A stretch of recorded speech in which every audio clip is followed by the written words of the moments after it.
আসলে সারা দেশের মানুষ পরবর্তী সময়ে রাজনৈতিক মতামত জানাতে চায়, আমরা কি বলতে চাই সেটা তারা শুনতে চায়। আমরা মানুষের মধ্যে অপেক্ষা দেখেছি, আগ্রহ দেখেছি এবং নতুন রাজনৈতিক দল নিয়ে তাদের আগ্রহ দেখেছি।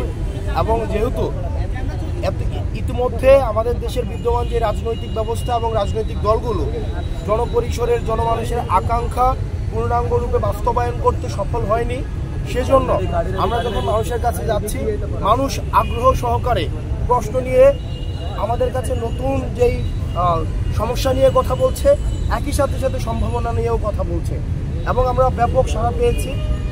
মানুষের সাথে আমাদের যে যোগাযোগ হচ্ছে, আমরা দেখতে পাচ্ছি তাদের মধ্যে আগ্রহ রয়েছে। আমাদের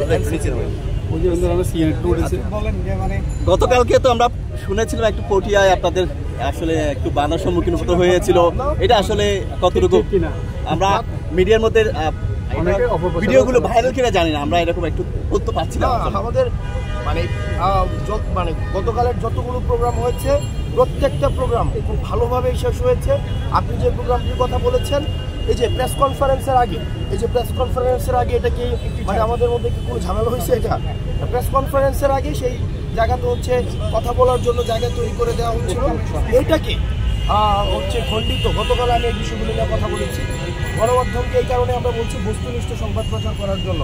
কোনো খণ্ডিত আংশিক বক্তব্য প্রচার করে বা পুরো ঘটনার একটা নির্দিষ্ট 2-1 মিনিট দেখিয়ে প্রেক্ষাপট বিবর্জিত, তখন এটাকে ভিন্ন মেসেজ দেয়।